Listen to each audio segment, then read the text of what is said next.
Hello, welcome back to my channel. Today we will be looking at one of the greatest games of all time. At least that's what I think.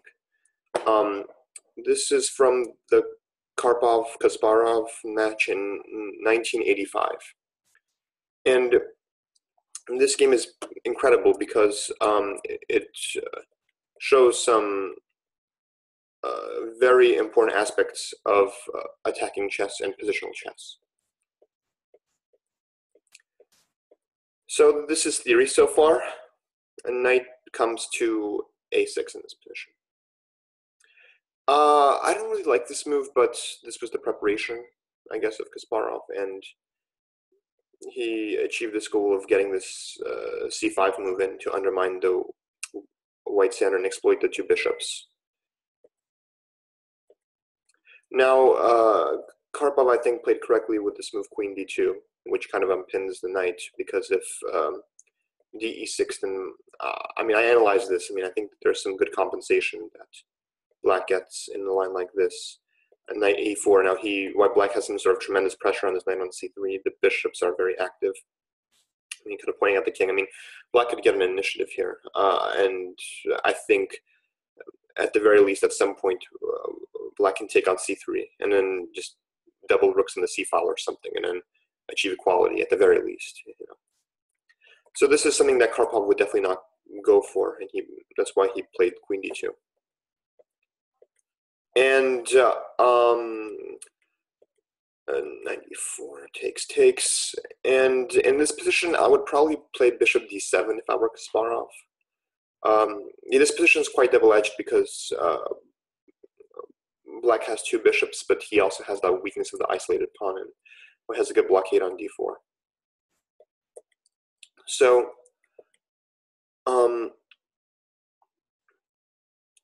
bishop e6 was played, and queen c2 to get off the pin of the bishop on f6. So now this rook comes to c8, and white plays queen b1. And here I would probably bring the bishop back to d7, but rook c7, which is an okay move. Rook d2. And here, if I were Kasparov again, I would probably play a move like bishop back to c8 here. But Kasparov made a very ordinary looking move, rook d8. Now, if you want to pause the video and come up with the move that Karpov played in the game. Okay. Knight takes e6. Now, the tricky part about finding this move is that you have to evaluate the position correctly. Knight takes e6 and is very double-edged because this bishop on e6 was not really doing too much. It's the bad bishop because this black pawn's on d5, which it restricts this bishop on e6. But after the move knight takes e6, white has achieved in getting rid of the advantage of the two bishops that black has, which could be useful later. And concretely, it's good because black can probably play queen e6 in this position, which might even be a better move than f takes e6. Maybe after seeing this game, I would play this move in this position. White can get some play on the d5 pawn, and h3 threatening bishop g4. So I analyzed this line.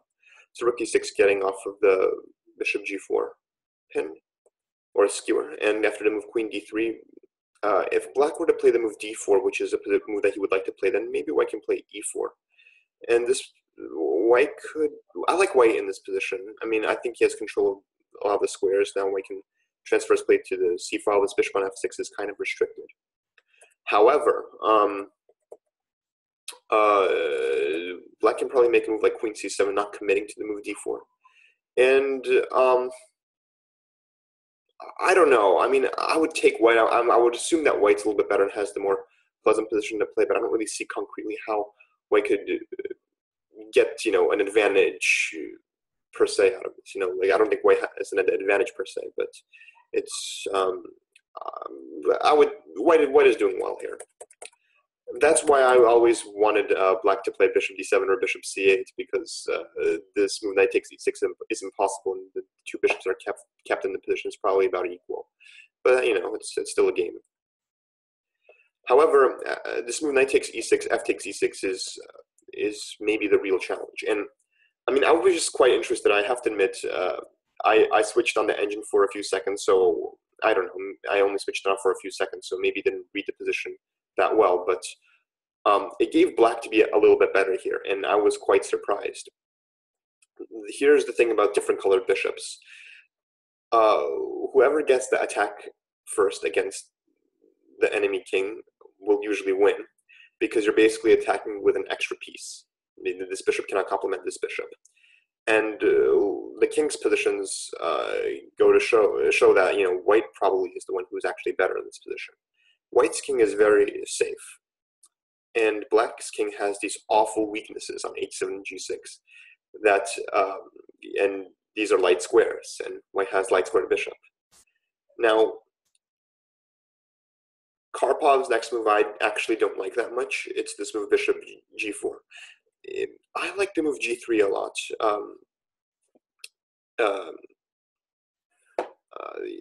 I don't know. I'm in no rush to do anything. I don't really. Here's the thing. Black has no plan. I mean, yes, he has very good play on the c file. Yes, maybe he can start some sort of play with a5 and b5 as happened in the game. But white is in no rush, and eventually white is going to play for bishop d3 and bring this queen around maybe to g6, or maybe bishop d3, queen goes somewhere, bishop b1, queen e2, queen d3, or something like that, and set up a battery like this and give checkmate on h7. So again, actually, if you see a plan for black, and please leave it in the comments, I would love to know. I mean, maybe there is a reason why computer gives it better for black, but I don't know. I don't really trust computers these days. God, that was a weird thing for me to say. Oh well. So bishop g4 was played, and rook c4, h3, queen c6, queen to d3, king h8. So you can see black has no plan. He just makes a move king h8 just to get off of any sort of bishop checks, or I don't know, get off his king off a light square. Rook d1, a5. So now black is starting to attack. And it's kind of interesting. Karpov a lot of times allows his opponent to go attack in the queen side, and then his pieces cannot really come back to the king side, which is kind of what happened in this game. So b3, rook c3, queen e2. And bishop comes to h5. Now Karpov realizes, I guess, the plan for the battery. And this is great evaluating the position. I mean, black doesn't have, with this move knight takes e6, you also, you basically gave up, you allow black to fix his weakness of the d5 pawn, because now d5 is not an isolated pawn, but I mean, the point is that now the king is so weak on h8.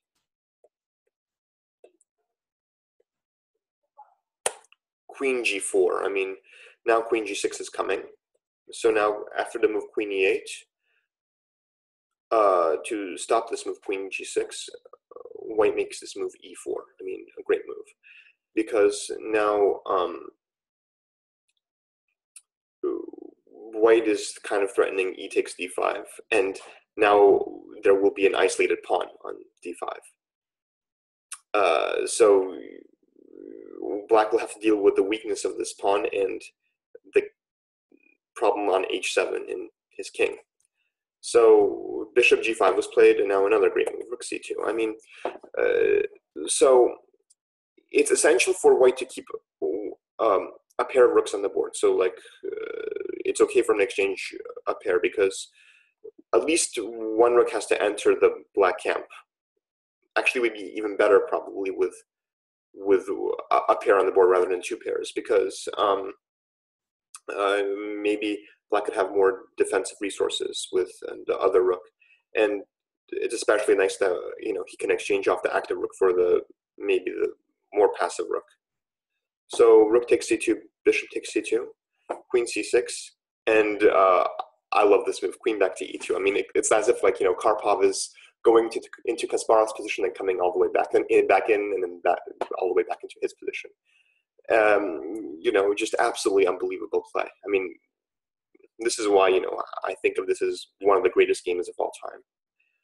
Queen c5. And now rook f1, a very strong move. I mean, this basically defends against all threats on f2, and it basically leaves the queen coming to h5, g6, and h7 without there being any tactics against the white king. So queen c3 was played, d5, ed5. So now white has created the isolated pawn. And bishop back to b1. So now the queen's free to go. Queen d2, and queen e5 was played, which is a very threatening move, I think, because now I just don't see any moves for black. I mean, the threats are just so powerful. I mean, rook to d8, queen comes to f5, king g8, queen e6 check, king h8, queen g6, king here,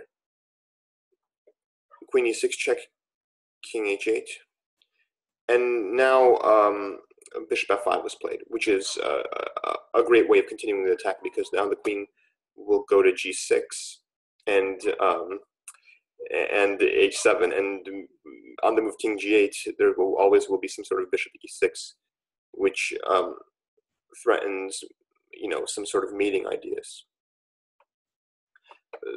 So of course this position is quite dangerous for black, and it's very hard just to see moves that defend. I mean, he evaluated the position so well and recognized that the play for black is very difficult. I mean, finding the right moves is hard. Maybe a computer can defend this, but I mean, for a human, it's so difficult. Queen c3 was played. Okay.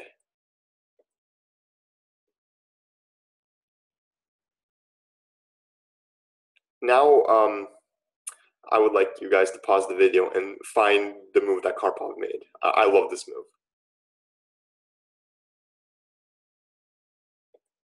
Okay, g3. I mean, how about that? I mean, now,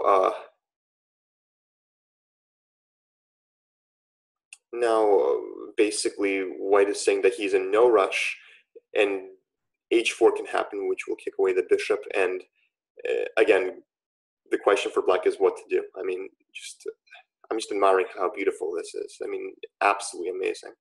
King f8, king g2, another great move. I mean, improving the position of his king. Just saying, okay, what are you doing? Queen comes to f6, queen h7, queen f7, h4. I think this position even now might not even be possible to defend. I mean, even with the best moves. Bishop to d2, rook to d1, bishop c3, and now it's interesting. This next, the next move that Karpov made, I would recommend you to pause the video. Rook to d3. I mean, just doing a simple rook left. I mean, now I think the play is quite obvious. Rook d6 was played. Rook f3. Now putting the queen and king on the skewer. King e7. Queen h8. So now this queen is coming from the queen side to attack the king. So whenever you attack with a different colored bishop, always the attack shifts from side to side. d4, and here queen c8 was played. Rook f6, and queen c5 check, king e8.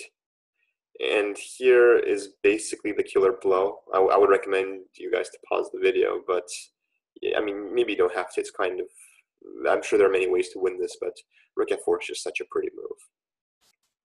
Such a pretty move. I mean, now rook to e4 is coming in, and there's no chance. So queen b7 check, rook e4, king f7, and queen c4 check, king f8, and bishop h7.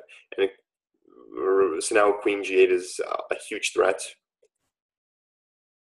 And now rook f7 was played. And here, queen e6. And now queen e8 is now a threat.